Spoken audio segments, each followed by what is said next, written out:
I do what I can. What's up? What's up? What's up, you guys? Happy Tuesday. We are here, you guys, in Sex Talk with T Gray, right here on WEMS Radio. I am your host, T Gray, and I got my guests in the building for real this time, you guys. For real in the building. I can smell them and everything in the building. We in kneecap to kneecap. Y'all don't even understand. I got the Naked Trumpeter here. Hey, that's how we start going. That's it. Hey, hold on, let me return the thing. Get that. Since we're sniffing each Get other. that, okay? Because that all day smells amazing. Welcome. Thank you for having me. I'm just excited to have you here. You're the first person that's ever smelled me, by the way. Amen. I'll pop cherries. Okay. I'll pop cherries. That's what I do. So welcome, though. I'm excited to have you here. Welcome to my space. Thank you. I'm excited to be here. I'm glad you're not claustrophobic. Otherwise, this shit would have fucked you up just a little bit. So glad. But your name says so much, and then you do so much. Not only do you play the trumpet for real, but you're also an artist. You're into adult film. You do so many different things, and then we're diving into the world of kink tonight, you guys. We're gonna get educated. How is it that you are so just all encompassing of everything? Where does all of that come from? Oh man, experimentation, exploring myself for one, but the kink is an extension of sex, so they go hand in hand.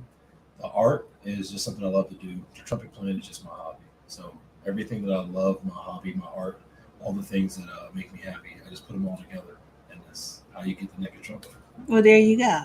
So I'm gonna be quite honest. When I first heard your name, I thought that you were playing the trumpet with your penis, and I'm not gonna say I was disappointed, but I was glad to see that that's not. Oh shit!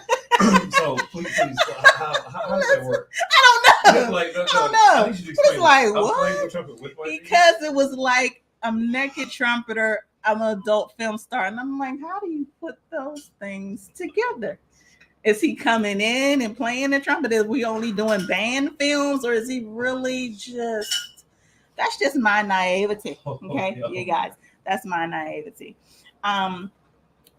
But having and mentioning kink, you guys, is where we're going today, because it's not just an extension of sex, but then it's also a lifestyle. You know what I mean? It's how you walk, how you talk, how you carry yourself, and then how you engage and how you explore your sexuality. So just for you all who don't know, your girl went to Google to pull up some shit because I didn't know how to explain it to you.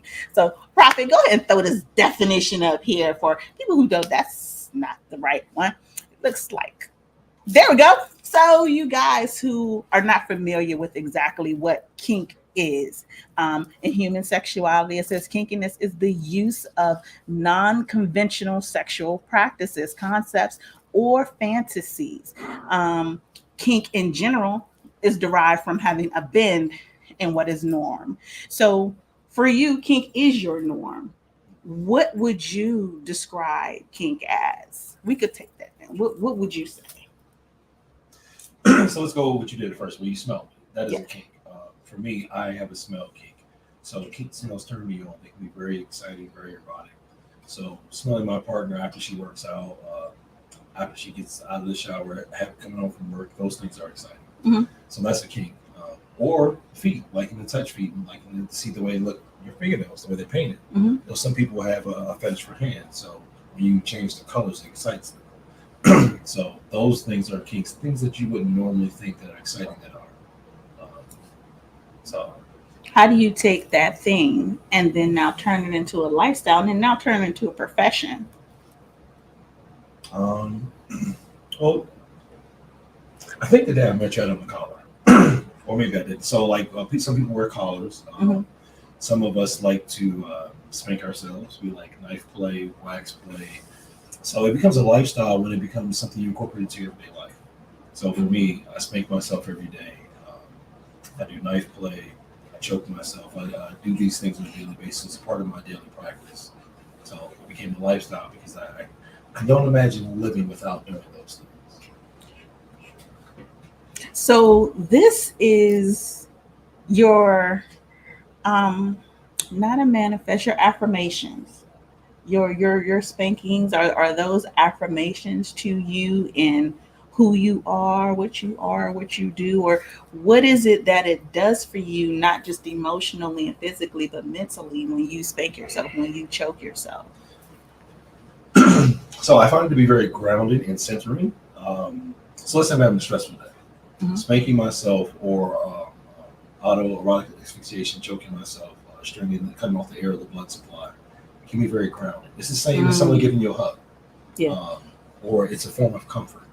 So for me, if I'm overly anxious, it calms me down.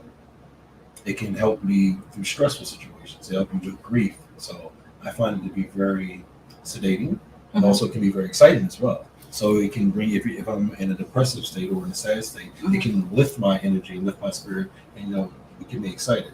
So it can affect you both ways, whether it be sedating or exciting.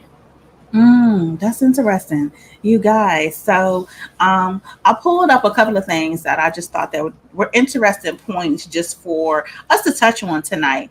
Um, Prophet, if you could pull up the second one for me. Kink can develop innately in childhood or be adopted later in life. So, at what age did you jump into your kinkiness and why? So as a kid, I've talked about this before, but I always feel kind of awkward about saying this. Mhm. Um, but I was about between the ages of 8 and 13, and I would get in trouble just to get a spanking because I knew Mm. I enjoy getting spanked. Like for some kids, like that's the worst thing that happened. I was like, no, I'm trying to get my ass whipped. And so my mom one day, she was like, "You're not a bad kid. Why do you keep getting in trouble?" So the last time she gave me a spanking, like I was laughing and I was like, "Can you hit me harder?" And my mom looked at me. She was like, "This is not a punishment for you." She was like, "I'm not doing this anymore." So somewhere between 8 and 13, I knew that I enjoyed being spanked. I didn't really understand all the ins and outs of it. Ironically, my mother is the same way. We do the same things. Like she's been into domination. But I learned it as I got older. So she recognized like this is not a punishment. Like this dude is in heaven. Like this is no longer. I can't do this. So I was a kid, but I explored my sexuality when I was younger. I was playing with like dildos, playing with all types of things to really figure When out. you say younger, Again, so I I said had to lean back on this shit. What age when you start playing with that? Was it legal? oh shit! Oh wow! The studio audience is coughing in the background.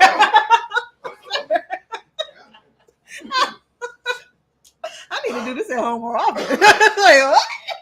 Talk to me. So let me since you framed the question that way, Mhm. no one was doing it to me. I was doing it to myself. Amen. So it was totally consensual. And it was all auto things, all self inflicted, if you will. So let's start there. But like I said, my mom was into kink, so things that you would not see in a normal household, I ran around seeing. So Oh shit, he's going to the bag, you guys. like things like this, like He's that. going to My the mom bag. had whips. She And had this is handcuffs. felt. Oh, this is sweet. This is suede. So feel it soft. It did. I did want to touch it. I ain't even gonna lie. You can touch it. I wanted to touch it. She's talking about the implement. The instrument. Yeah, I did. So So I have so many questions, but continue. So I'm walking around the house and I would see things like this. So when I was a kid, I would take it, I would, put it around my neck and I would do things like this, and I would, hit myself. And I was trying to figure out like what the hell it was. I didn't know, but it was in a drawer that I kind of recognized all the things that were in there. Either looked like a vagina, or they looked like a penis, or it was like, oh wow, they were all kinky things. They were like things you weren't supposed to touch. So my curiosity, I'm doing all types of things with the things, it is what it is. No, I'm like, everything I'm doing, I'm wow. playing. And then I found a blow up doll. So all the things that I shouldn't have been doing, Hold I was on. doing. Mom, where you at? Mom need to be on the show. Everybody says that when I talk about mom. First off, shout out to her. Girl, I feel like I don't know where you are, how old you are, but I'm sure that you're still getting it in. And one of my hashtags, you guys, is do it until you die, because I believe that we should be able to continue our sexual lives until we are up out of here. Like when your girl go, I'm going to be in the casket, legs wide open, because I was fucking when it happened. Like, I do. I feel like we really, so many people. So let me dial back for just a second. Oh, Jesus. The Love Below, before it was Sex Talk with T Gray, it started because I wanted to help re-educate geriatrics, not only in STD education because they do share a lot of diseases, but also in reigniting their passions and their intimacy levels, and just really exploring their bodies and how to get things read back up, because I feel like it's after a certain age people give up on sex. Mostly, I've seen that mostly in men and women.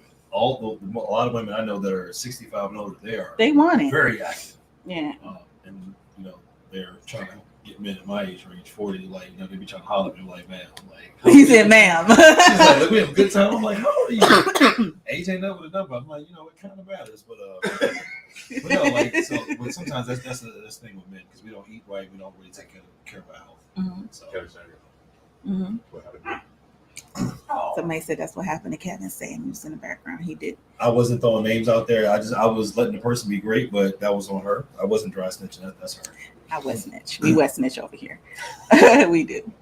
So, real quick, Prophet, let's go to the next slide. Social stigmatization of kink can be a detriment to kinksters' mental health. So let's talk about that for a minute. If you all watch religiously, you would know last week we dove into mental health. We had the mental health guy on, and we talked about the correlation between sex and mental health. But have you ever had, or have you found, you mentioned earlier that it helped with grief and things like that, but have you found a correlation between your kink and your mental health? Definitely. So I have a theory about this. We're going to speak theoretically. So I have a therapist, and my therapist, we talk about kink all the time, and she equates it to EMDR 2.0, which is a therapeutic modality that they use, which is similar to things that we do in kink. It stimulates you tactilely, kinetically. You can use your eyes. You can get up. You can do movements. And a person's talking to you. It's like guided conversation. Well, I find in the world of kink, we do some of the same things. We can do consent speeches. We talk to each other. We're guiding each other through the process. We're always engaged the same way as therapists. We're listening. We're giving. We're receiving. We're doing a lot of the same things. So for me, kink is a big part of my mental health because it allows me to vent physically. To get it out kinetically. And EMDR 2.0, that's what it encompasses, the movement. So kink allows you to get through movement. Also the aspect of venting, talking to someone else, is something that we do within the world of kink. Kink helps me through that. So like with my partner, I can explain, in the world of kink, since we don't shame each other, I can say anything. There's a safe space that's created the same way you would have in a therapy session.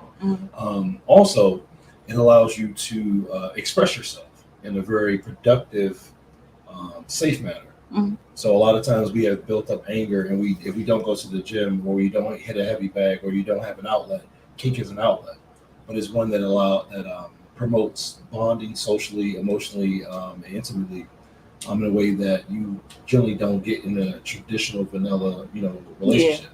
So when someone is putting something around your neck and possibly have the ability to hurt you, but they're not, you have to have trust in that person. Yes.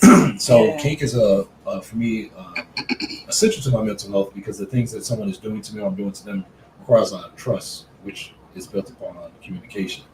So for me, it's very beneficial to build deep, fulfilling bonds with somebody while I let them do all these things to me where they have an element of danger. And so for me, that's helpful because you get to connect with someone in a way that is completely vulnerable. Your walls are generally down. You're more open. So having a very deep, emotionally centered, trusting relationship is healthy for everybody's mental health. But kink allows that because we're intentionally trying to build that. Versus, like when it's less superficial. So kink to me is very personal, very close, but it allows you to be extremely close to somebody and be vulnerable in a way that matters. So that for me personally helps with mental health the same way you would when you go to talk to your therapist or your pastor, whomever you deal with. You can be free to be yourself with that person. And kink is the same thing. So, to me, anyway. Let me tell you a little bit of my story. It's rather short. Okay. Um, I was in my mid 30s when I realized that I'm high key a BDSM girl. Like, I only got to the surface of exploring that. What is the surface? What's the surface? I'm into being choked. I'm into being tied up, handcuffed. They ain't gonna gag me. Clearly, I talk too goddamn much. Um, the spanking, like, I feel like that's surface. And so that's why you had me on the show. No, I had you on the show because I talk about all realms of sex, and I thought that what you did was super interesting. I thought you would be dope to bring on and kind of explore. The fact that I do this, I talk about this, but anybody doesn't really know. But welcome, since you're here. Yeah. We're going to get to we're going to have a question and answer period, you guys. But I wanted to talk about when I began to engage in it because you spoke about being able to trust that person. Yeah. And I didn't realize how paramount that was in being able to engage in that way and being able to explore and being able to push my sexual limits. So 2022, you guys, we are doing our sexual bucket list. We are having these new experiences, doing things. We are, pandemic survivors. God damn it, we can survive that. We should be able to survive anything. So my push this year has been for people to really dive in and try new things.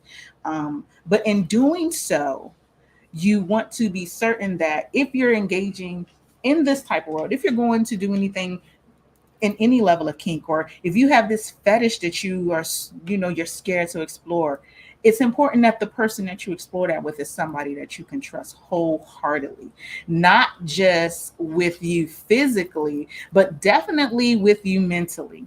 Because if we're engaging in something, I know a lot of people say, well, sex is more mental for women. We ain't even getting into that today. But you want to be safe mentally, because once I get up from whatever we've engaged in, I don't want to be addicted to you. I don't want to be mentally dependent upon this experience to get me through or to whatever. So you want to be with somebody not only that you trust with your body, not only somebody's going to respect when you say, hey, this is enough, or whatever the case may be, but just the fact that if I'm going to open up, if I'm going to be pushed, if I want to be pushed to my limit, if I'm going to be here, I want somebody that holds that rope just enough that if my ass is on the edge, I don't go off the edge. You know what I mean? So that, I think that that's an important piece, is if you're going to dive in, at least let it be with somebody that you trust. Once you've gotten the hang of things, God damn it, have a free for all. Okay, until you post that, have a free for all. But I'm glad for my experience. I'm glad for the experience that I'm going to have later on as I do dive in and as I do learn more. But definitely, as I experience these things, it's going to be in a trusting environment, most definitely. And that's why I say this. For me, it's good for my mental health because it gives you that. And having a safe space allows you to feel safe to talk, to say, I want to try this. And it gives you, offers you, for me, the freedom to grow. Because like you said, like you're new to experiencing these things, it kind of exploded for you. So when you're going down that rabbit hole and you trust the person, it allows you to freely explore. You said that they're holding on, so you can jump off the cliff, but they got you. They got the bungee cord, so you're not going to die. They got you, but you can explore down there, and they can pull you back. And having that freedom and that trust in that person allows you to really, go as far as you want. And for me, that's what I love about kink, knowing that I have hard limits, soft limits, I have a safe word. That if I use this word, the person's going to be, they're going to stop, they're going to be attentive, and we've discussed beforehand what's going to make me feel safe, what's going to make me feel comfortable.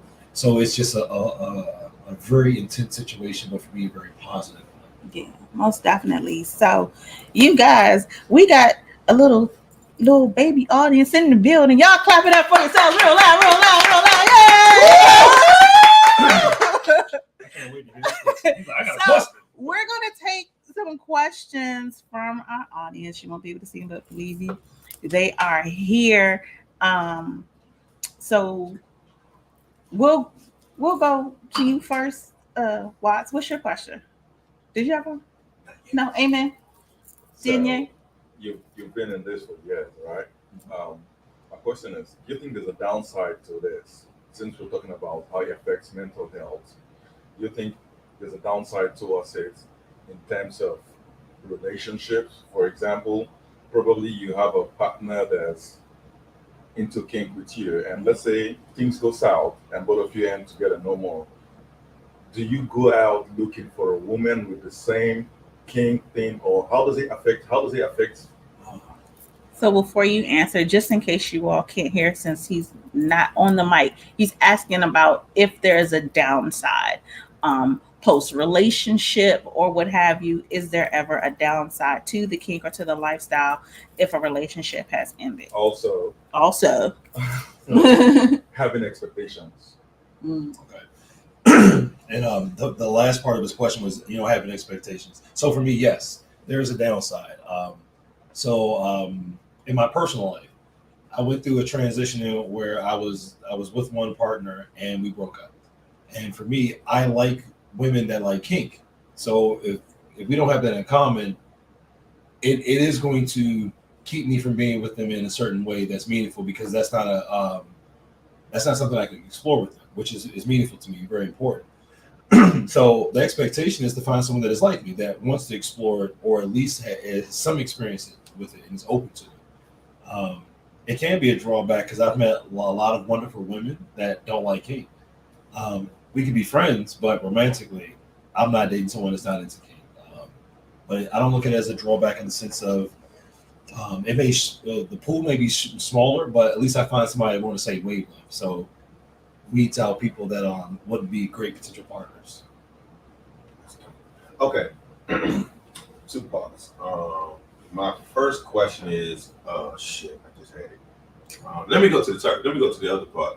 I learned a lot just listening to this today. You know what I'm saying? Just your openness with it is so damn dope. You know what I'm saying? And the energy coming from that is like, you can feel that, and you can feel the confidence coming from what you're doing and what you're talking about. Was I ready to hear half the shit you said? No. Okay, so if you heard somebody laughing in the back, I'm way more mature than this. lies you tell. So when you start your morning routine and you do all that with the spanking and everything, like, and the knife play, explain the knife play to me, because like, why? You know what I'm saying? That's what we're doing. Like, so we're gonna have him to Like, explain you stab knife yourself? play, because I wanted to know too, because the photos and the things that you have I think on his Instagram, there's a lot of photos with a lot of knives, a lot of swords, a lot of paddle. And he brought me a paddle. You I don't have a knife with me right now. Teach my little baby paddle. God damn it, I'm whooping something. I don't know what. Special knife? I don't know what. But your girl whipping something. Um, Go, girl. so for me, trying to make sure. So because of the platforms where I'm going to say this, I'm doing this of my own consent. No one has forced me to do this. But knife play, it's tied to fear. So I like fear is an adrenaline rush. And this is a game I love to play. So I put my hand out and I do this thing with the knife. Oh, that okay. And and I tell people, like, it's fun. Now, if you mess up, and I'm stabbing my leg, so it's not that I'm not stabbing myself. Right. But if I miss, I hit myself in the hand. Right. But this is something I just do. I've been doing this since I was a kid. It's just fun. It's just. But that turns you on though. It does, and it doesn't matter if I hit myself or not. Like, I like the pain. I like the initial pinch, and I like the release from the pain. So for me, this is a form of masturbation. So Right. if you watch, so said he's like, oh, let me get that. So Hilarious. he didn't want to sticky blade. No. But the reason why I asked that, because it's like it had me thinking about certain things that I like personally in the bedroom too. And I was like, yeah, I never thought it was weird, but it was like, okay, nipple pinching, that does something. And then when they choke me back, I'm like, oh, I do like this. Like, you know what I mean? I was just like, what the fuck? You know what I mean? It threw me off for a second, but you know what I'm saying? As I embrace it more and then hear yourself being fully confident, fully into all of that, and really living that kink lifestyle, it's like, all right, I'm ready for some shit, but I ain't ready for everything, but I respect anybody that's doing whatever the fuck they do to get their, you know what I'm saying, to get theirs. So it's just interesting, bro. Like, you're an interesting motherfucker. Man. You know what I'm saying? Like, this is an interesting So can I show. say kind of Yes. what your kink is a little bit? You want me to say it? No, can I? Yeah, go for it. Okay, so my homie that's here, like he's a voyeur. Yeah. That's public news. I like that. public. He wants everybody to know. Yeah, I like that shit. And so, and so, one salute to you for being able to dive in and kind of have an understanding of what it is and being accepting of it, because so many people are into different fetishes, different gigs, different things, and they're so scared. It's still so taboo to them. They can't even barely talk about it, let alone begin to experience it, begin to share it, begin to share it with another person, or even engage if it is with masturbation, even engage in that way. It's so hard to overcome those roadblocks. And so part of what we like to do here on Sex Talk with T Gray is break down those barriers to get you to who you are sexually, to get you to knowing who your sexual self is. What would you say to a person who is afraid of their kink, of their fetish? Well, I would say start by yourself. So for some people, like let me say this, but I have a friend that they like to be the exhibitions. They want to be the person, the top. They beat people. They do different things, but they're not always comfortable doing it in large groups of people. They don't always want to be seen doing it.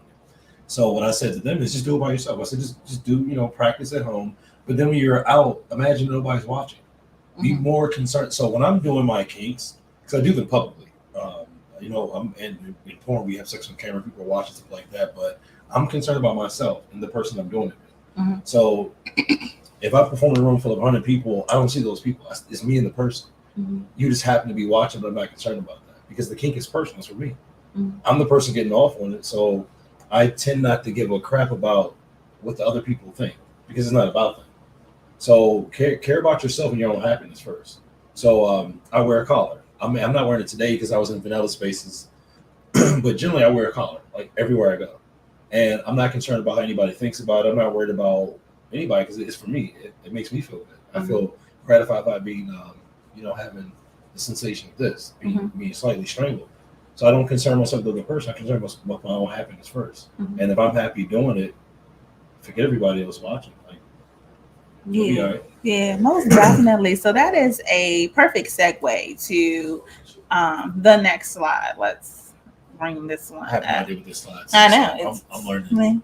Together. We're going to do this together. Well, you already know. Are we Need a going need. to question and answer? We're going to get to it, but I want to... Prophet, did you leave? Prophet?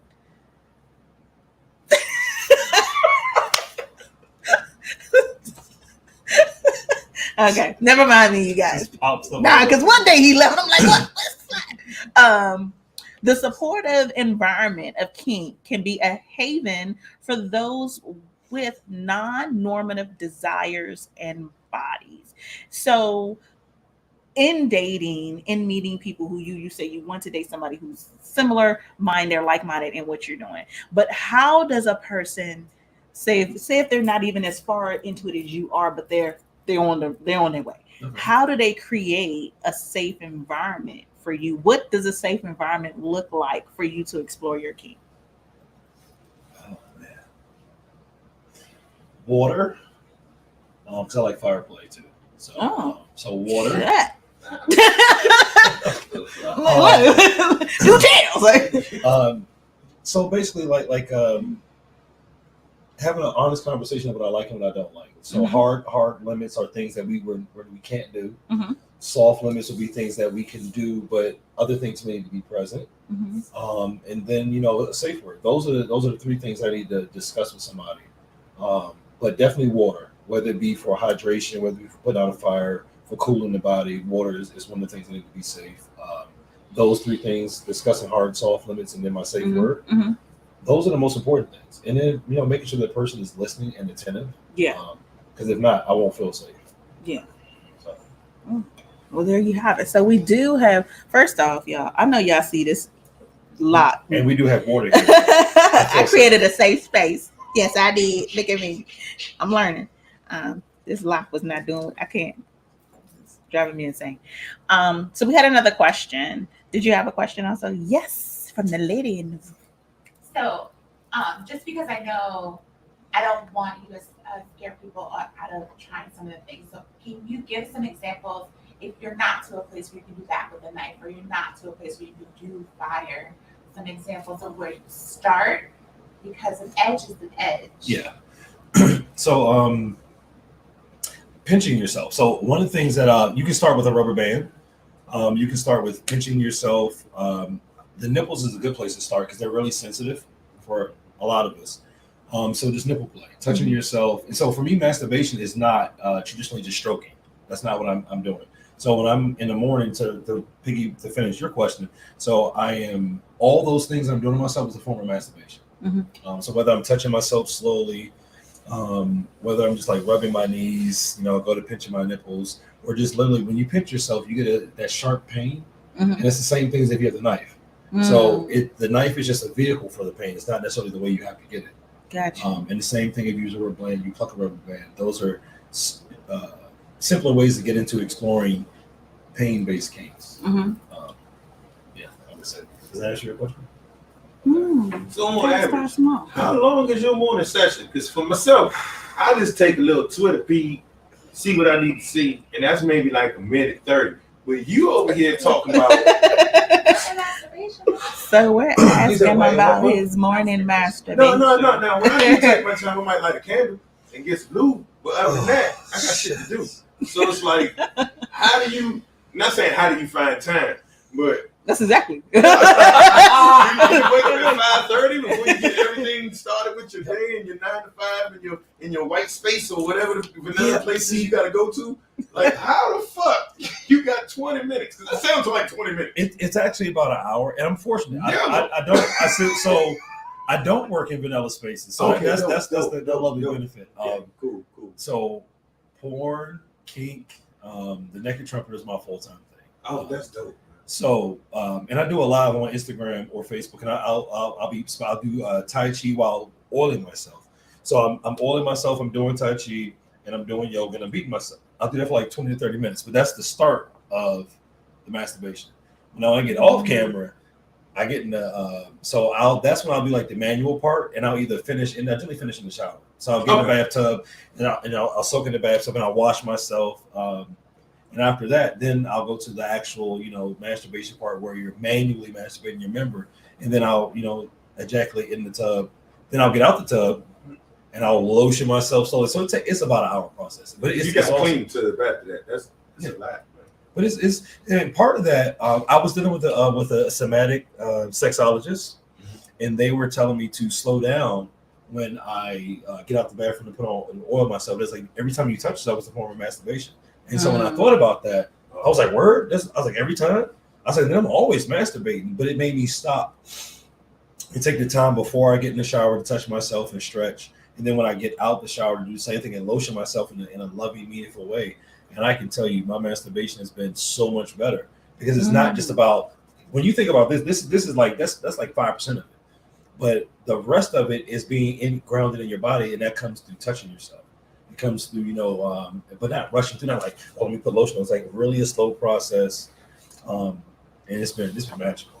I'm gonna try that, but it's gonna be on a random day. I'm gonna do it like on a random day. Like you said, you already said you light a candle. Yeah. Like no bullshit. Like I just sitting there thinking about that. I was just telling everybody. I was like, yeah, I do pinch myself.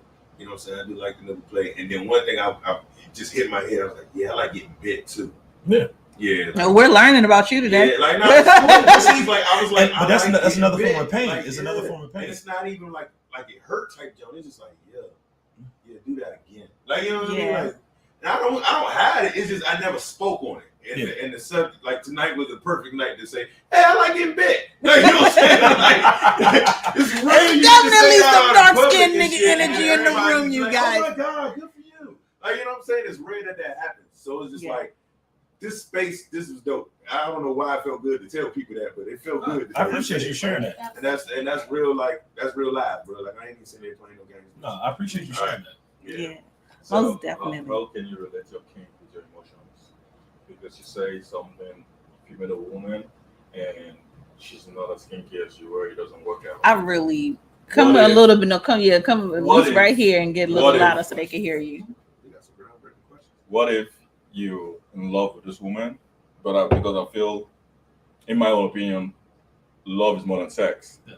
So what if you connect with this person emotionally, and due to societal constructs, be it religious beliefs or stigmatization, people hide who they really are. How come? What if you've connected with this person and this person is not at the same level with you on the kink thing, or this person is not kinky? What do? Do you just walk away because this woman is not as kinky? What about how you feel emotionally? Well, for me, it's about the growth mindset. You don't have to be so. I've been doing kink for a very long time, informally and informally. So I do not expect the average person, even if they're into the lifestyle, to have as much experience as I have. What I'm really looking for is their willingness to explore and just grow. Mhm. So let's say my partner, let's say she's on level 2 and I'm at level 100. Mhm. I can accept her being level 2. Like, we don't have to be at the same level as long as she's open to growing. Because the growth mindset is the only thing that matters. Once the Peter principle is reached and you can't be higher, I can't do anything with that because you're not open to exploring. And as far as long, like you said, you want to have sex until you die. I'm trying to grow and evolve as a human until I die. Mhm. So if we can't do that on a soul level, I love you, but I can't rock with you. Like, but it doesn't matter if we're at the same level as long as you're open to grow. So she could be at the ground floor as long as she's like, I'm open to it. Let's figure it out. I'll see what I like and what I don't like. I can accept that. But for somebody to be like, I'm never trying it, that's weird, that's gross. No, never. Even within the confines of our own bedroom, like, that's not going to work. Because I wouldn't be able to meaningfully be able to connect because I would have to hide a part of me from you. So the thing about finding someone that's like-minded is to be completely open about who I am with them. I don't have to hide or pretend. Mhm. Yeah, because if you're not vulnerable, you can really experience true love. That's my opinion. No. Yeah. That's what's up. Last question. I apologize, and this is you're going with the same thing with your kink. So when you're doing your actual videos and movies and all that, right? And you're going through this experience, and the way that you talk about it feels like this is a personal thing going on, regardless of whether you film it in front of people or not. How do you detach yourself from those people that actually give you a really good performance on that thing? You know what I'm saying? I don't Like, do you detach. take work home sometimes? And so I'm not detaching. This is what this is my partner. And she knows all the people I'm going to see, which she's seen my scenes. We talk about it before. I'm going to show, like, hey, I'm going to shoot with her. What do you think? And like, this person's pretty. Oh, she's really pretty. Oh, I love her hair. So she knows about it. That's dope. But as far as like detaching, and this is what I had to tell her. I told her when I met her, I said, listen, I'm a thought. I may not always be practicing, but I'm a thought. Like, what that means is but we're both heathens. So we love the pleasure of all things, and being essentialist as well. It's like the purpose of doing it is to have fun. I'm only, regardless of eating, like I ate a meal in the car and I enjoyed it the same way I would enjoy sex. I didn't rush through it. I took my time. I sped it when it was necessary. I slowed down when I wanted to. But I approach sex the same way. It's not about who I'm having sex with. Now, when you love someone, the connection is different. You can't fake that. But as far as enjoying kink or as an actor of sex, I'm trying to enjoy it. I want to have the best possible experience. So there's a scene I did with a lady named Marche. And you can tell that I'm into it. Like, you can clearly tell. If you watch any of my kink, you can tell that I'm into the kink. But I try to work with people that I have a physical attraction to or some level of attraction to so that the chemistry comes off well on camera. But I approach it the same way. I'm essentialist. I'm trying to blow their mind, and I want to have a great time every time I'm having sex or every time that I'm doing kink. So that's the goal. Well, all right. But That's- Hold on, wait a minute, y'all. No, she did the shit. Wait a minute. That's already. Okay, you know what? We got 20 minutes to get a whole lot of shit. Let me address what both y'all said. So, case in point, Yeah. we were having a conversation, and so I was hanging out with a young lady. She calls me, and I pick up the phone. She's like, "Hey, babe, something." She's like, "Don't you have company?" I said, "I do." We talking. She's like, "Well, did you have a good time?" I said, "A great time." So I can't say that she's jealous. I would say she's my biggest cheerleader. The same thing for her. She went out, she hung out with somebody, and she was like, "Hey, we did this and this." I was like, "Was it great?" Like, I'm asking. I would be pissed off if she was like, the person wasted my time and didn't treat me right. But I don't care about what she did or didn't do. I'm like, did you feel like you wasted your time? This sounds like bullying. Well, I don't. This is not a conventional relationship now. Is it? Will we open? But see, Yeah. here's the Not thing, being though. open, No, being hold on, polygamous. before. Yeah. Well, hold Yeah. on, wait a minute. But see, this is, I think, the word conventional is so subjective. Right. Because I agree with what's that. conventional to you is not going to be what's conventional to him. It's not going to be what's conventional to me. And even with polygamy is conventional to the people who live I'm that not a lifestyle. polygamist, so no. You know what I I'm mean? not a polygamist. No, but I get Well, that. But I mean in general, when you say what's conventional, someone could say, okay, conventional is man, woman, 2.5 kids in this white picket fence. That's no longer what conventional is. Conventional is more subjective. It's what you're comfortable with, the lifestyle that you choose to live. But so diving in, I guess, a little bit into what you do for a living. You are an adult film star. You do this professionally. You get paid to do it. Has it ever been a time when you said, you know what, this is too much? Or do you ever have lines that you have to draw in the sand in business, as opposed to, you know, when it relates to your kink? Do you have lines that you have to draw in the sand for what you do? Yeah, there are times. There are times where you have to draw lines in the sand. You have to say, okay, this is not. This won't work for various reasons. But what I've come to recognize is for as far as my relationships, having a conversation and making sure that we're on the same page, her and I, and being very open about what I'm doing, how I'm doing it, what my approach to it is. So like even like play parties, I'll be like, you know, I have goals when I do certain things. I like to, hey, this is my goal when I go here. This is my goal. Like I'm not gonna like. So my new porn series is sensuality. It's sensual porn, so it's almost like love making if you want to. Okay. So before I started doing it, I said, hey, this is what I'm doing. What do you think about this? So it's about being inclusive and getting her opinion and testing the room or the temperature of how she feels on all things that I'm doing, because we're connected. So for me, considering her and being considerate is important for what I do. But that's one of the lines of her and I having clear boundaries and knowing what they are helps me have boundaries in everything else that I do. So I'm not overstepping with what we agree. But let's think about this. Okay, so let's real quick, because I totally negated the people who chimed in. Mr. Flatliner, you chimed in first at the beginning of the show. Hey, boo, I'm sorry I didn't get to say hi to you. Fuel caution, he just here for nothing. Fuel caution on Twitch, your ass just ain't got nothing to do with your life right now. Yeah, he's just he ain't doing nothing. Just sometimes, and I don't know what it is. I think they want her to wear reading glasses while she's doing this. I think First off, that's their kink. My OnlyFans ain't up yet. Yes. Yep, my OnlyFans ain't up yet. And unless you pay me. No. They someone donated, so like, yeah. Hey, you can listen, give them your cash out. $ sign T Gray. Not saying that I'll get them, but what color do you like? So let's. I'm reading this. I'm like, yo, they really said that. Just saying. Let's jump into this bag and have a little bit of show and tell, and just show people some of the things that you use when you have your sessions. You want me to hold it? Oh, I meant the I'll pick it up. If I had tassels, I'd be a bad bitch. Okay, I'd be bitch of the year if I had. I swear to God, I'd be bitch of the year. My titties don't go two ways. I swear to God, they only go one way.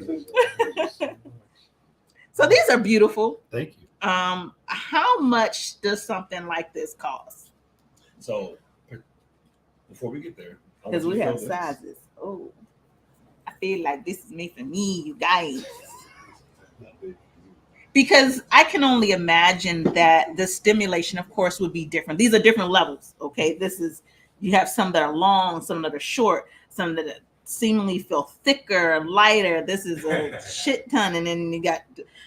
I can only imagine that the level of pleasure, of course, is different, and how you use them is different. But let's talk about this for a second.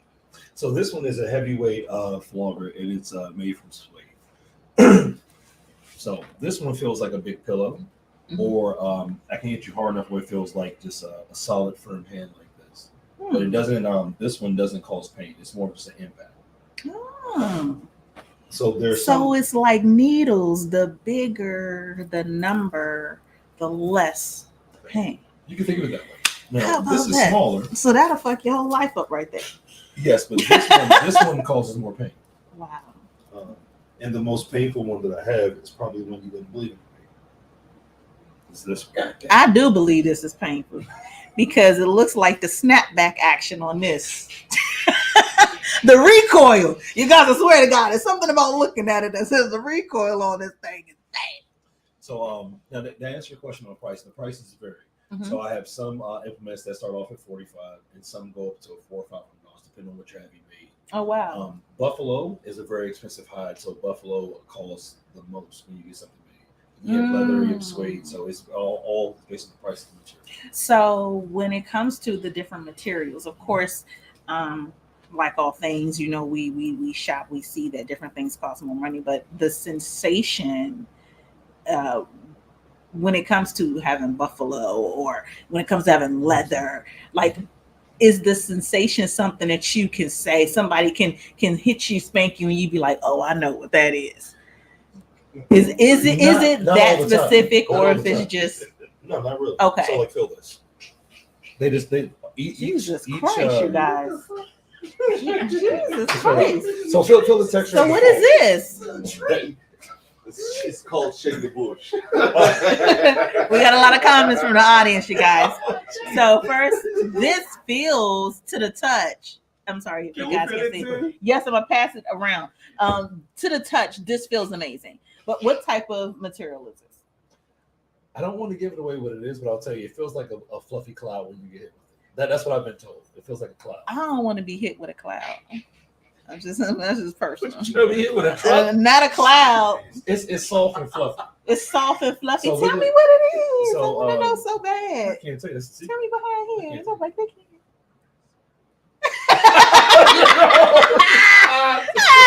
I love it. But God damn it. it's soft and it has a kind of a scratchy texture, so you can use it for sensory play. I can take it and rub it across your skin, or I can strike you. Right. So it has multiple uses, but this one you can be hit anywhere: the face, the front, the back. It's not going to cause pain at all. Oh, smack me in my face and call me Susie. That's something I say. Don't mind me. Make sure you consent. She might be serious, but just get consent before That's you do something that. that I You say. didn't say, man. Like, I'm sorry, I didn't pass it around. Oh, I'm sorry. And all of them are different. Each one, like this is There you suede, go. Yeah. and it's lightweight, but this one has more of a sting texture to it, so it can be thuddy or sting. But you know, you call this lightweight, and to me, it feels heavy. To me, this feels like I'm in trouble. Well, this one is weight wise. I feel what you're saying. Yeah, this one is is heavier this. than that. So, So this but one yeah. wouldn't hurt, but this one would. This one would That's sting. crazy though, you guys. Just the dynamic and understanding how these different mechanisms work is interesting. So I gotta Google some shit. It's interesting because when you think about, oh, I want to be handcuffed, oh, I want somebody to whip me, oh, this, that, and the third. I don't think people who are outside of this lifestyle consider the fact that one, it could be so many different mechanisms. They could feel totally different. In my mind, when I think whip, I think this long thing and this a quick snap, and never something that I feel like is beautiful. I feel like the pink one is beautiful. I feel like these things are, beautiful. Never something that I'm thinking multiple textures, different hides, how it's going to feel. You know what I mean? To have something of that, to look like that and say, oh, it feels like a pillow. That's crazy to me. But even just in having something that feels like a pillow and you have it on you, or you're spanking or whatever the case, it's still erotic. It's still rendering an internal message. You know what I'm saying? This message is going on every part of your body because it's not just a physical. I'm not just going to get wet from it. It's going to be, my heart's going to be beating fast. My nipples are hard. In my mind, I'm doing 1,000 things up here because I'm imagining all these things. Like it's all that from, you know what I mean? That's the sensory side of it. It's just amazing to me. So I would love to know about some of these experiences. Like what so far has been your favorite experience? Let's say professionally. What so far has been your favorite experience professionally, and then what so far personally? And what we're on professionally. Um, We talk about Kink or porn. What now? Does kink do? Don't you do kink in your porn, or that's I separate? do them separately and sometimes together. Hmm, hmm, hmm. I'm learning. I'm learning. Um, that's a good question. Hell, let's just tackle all of it. Let's just So tackle all of it. professionally, my favorite. Oh man, my favorite thing that I've done professionally, I would say would. I did a scene with a young lady, and somehow she counted. She was like, she had like 50 orgasms, and she was like, it was the best experience of her life. Mhm. And you could see it on her face, like and there was no penetration. It was all through sensory play, impact play, breath play, knife play, wax play. So that was one of my favorite times of having someone go on a ride. The session was like we were the scene we recorded. Um, it took us about an hour, 30 minutes to record the scene, but it's only like maybe 30 minutes of actual footage that we used. But that was the most fun because it was her first time into Kink, and to have her experience all of that without penetration was awesome. So that was good. Personally, one of the best sexual experiences I had, like it was recently, it was this year. So we it was a cuddle-a-thon. It was like national or international cuddle day or some shit. I don't know, but so there was this thing where we were on a call, like a Zoom, and we were doing for 24 hours a day. Mm-hmm. So her and I, we were cuddling from like, I got there like, I think like 7. So, and she had been preparing her mind and body all day. So I took a shower or whatever, and we had cuddled like from 8 o'clock to like 12:30. And then after our portion or her portion of the show, we ended up having sex. Mm-hmm. So the great thing about that was that, because to me, sex is not the passion penetration. So all the things you lead up to it is still part of sex. Mm-hmm. So we ended up having sex like for hours before we penetrated. Mm-hmm. We were just laying in bed talking and laughing and stuff. So that was one of my favorite sexual experiences because I felt grounded and so very connected without the need for penetration, which matches why I like kink. You don't have to have penetration to have great sex. Mm-hmm. So because we cuddled and like really talked, and we were playing, like we were just only like just joking, like having a great time. Yeah. Then we had sex, or penetrative sex, and that was one of my best sexual experiences because of the closeness that I felt and the connectivity that I had before, during, and after sex. So those are two things that stood out the most to me professionally and personally, as far as like things that have happened within the last year or so. That's dope. I want to cuddle all day.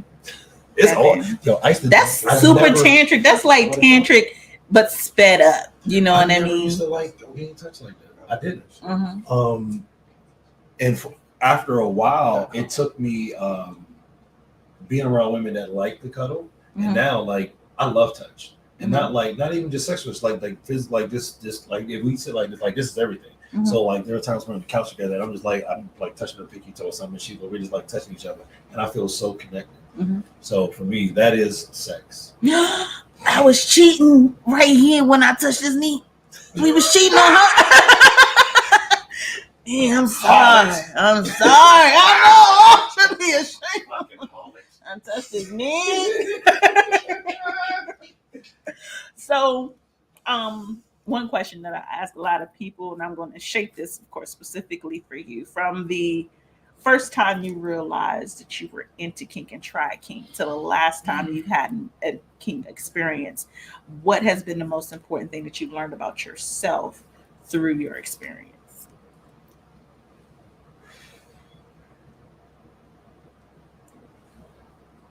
That I'm out there. I'm willing to try almost anything. I've learned that when I have someone that I trust and connect with, I'm more apt to do things that I wouldn't normally do. I'm more open to try things. Mm-hmm. So that's something that that's different, and that's I find to be new, and that I actually really love about kink is when I have someone that I can trust. Like, let's try this. I don't know where this came from, but hey, what do you think about this? I think that's one of the. That's dope. That's dope. Do you think we got a question from the audience? As it sounds, human being. Being means it's not fixed, like you said, we evolve. So in that being said, if we evolve, we're human beings, we're still evolving. Do you think in the future you will ever stop being kinky? Oh hell no. Being able to have an orgasm and enjoy sex without penetration is something that there are days that I've been doing kink a long time, and so when I have a partner, let's say they're on their cycle or they're traveling, kink has allowed me to experience sex and pleasure in a way that I wouldn't be able to have without it. So ain't no way in hell. Like, I can't. Then that goes to me earlier when you were asking about dating a woman that's not kinky. I tried. Like we were having sex and I was doing something. I had a flogger, and she just like, you could do that. But I just want you to fuck me. She was like, okay, you did that for you. And it was like nah, I don't want you to be a pillow. Like, if you're not enjoying it, I don't want to do it. Right. So I like it. Like he was saying earlier, like when lady choked it back, he's like, oh shit, I like that. No, I want somebody's going to do that to me. Like, excite me. So, nah. So before we go, I want you to make sure that the audience knows exactly how to find you, where they can connect with you, how they can keep up what you're doing. You guys, not only is a film star, he has the OnlyFans, he does live shows, he's out here trumpeting, not with his penis. He's out here doing amazing artwork. Also, just boy, you're giving the people too much. But just tell them where they can find you and how they can keep up with everything that you're doing. On Instagram, I am at the Naked Trumpeter. On Twitter, just Naked Trumpeter. Facebook, the Naked Trumpeter. Excite Bunny, Naked Trumpeter. Like most platforms, just type in Naked Trumpeter XXX, you'll find me. Well, all right. So this has been so much fun. We're going to go ahead and get that fixed. There's an M in there somewhere. You put your name up, but it's an M in there. So it's in there somewhere. Trumpeter. There we go. I appreciate you. So you all can find me there. That is my social media. On Snapchat, it's Vegan BBC. Don't. Just let me be great. Just let me be great. Just let me be great.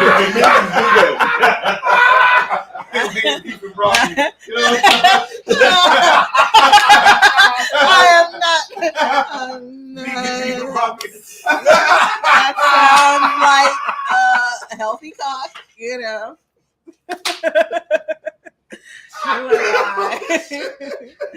don't even understand. That's one of my jokes. I swear to God. Oh my God. Oh man. Too much fun. This has been enlightening, to say the least. It's been enlightening, a lot of fun, great conversation. I appreciate the opportunity to kind of dive into your lifestyle and give us, Thank you.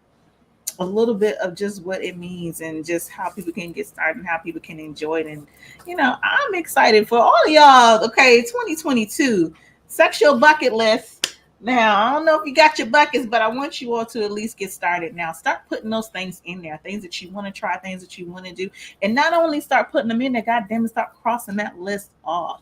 One of the things on my list, was being smelled by a hostess, and I got smelled by a hostess. So. Amen. I'm popping cherries over here. I'm popping cherries over here. Okay. Hey, you got it right. I set the standard for every host to come. And I feel bad because I ain't even put on none of my smell goods before you got here. It's been a long day. I sit down and show you like, listen, I ain't even put on. That's how we start the Kink show. Just smell it. Yeah. Never mind how much of a creep I am. We're not here for me. We're not here for me. But thank you though so much for coming through. The first in-house studio guest. I appreciate it. And you guys make sure that you tune in. Okay, I will be right here each and every Tuesday. Oh, that's what we doing on our way out. That's what we doing. This is masturbation. We're giving the people something. Yeah. $ T Craig. I was telling her, I said, you got to get OnlyFans. You out here doing all that shaking, you got OnlyFans. Might as well. Might as well. I'm just gonna crack open the Bible and read with my titties up, like so the Lord said. I don't know, but y'all, that's what y'all gonna get. It's people getting money. Look, I say the Lord. It's said. People making $6-7 grand a month. I mean, why not? What you want me to read? Sports Illustrated or something? I can't. Them chicks don't look like me. Okay, I don't know what you call me. I'm not skinny, but I'm not a BBW. But whatever that is, we're gonna create a category for that.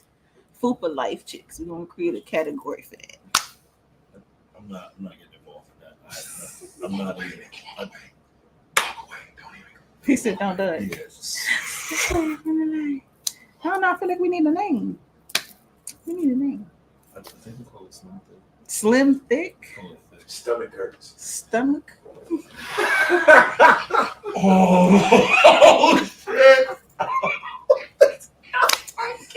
This is what happens when you do live shows from the living room and just have all these randos in the room. But this has been fun, you guys. Thank you all for tuning in, chiming in, commenting. Thank you to our audience in here. Yeah, clap it up for yourselves. Clap it up for yourselves. For asking some dynamic questions and just really, truly engaging. And I'll see you all next week. You already know what it is. A Sex Talk with T. Gray right here on WEMS Radio. Bye-bye.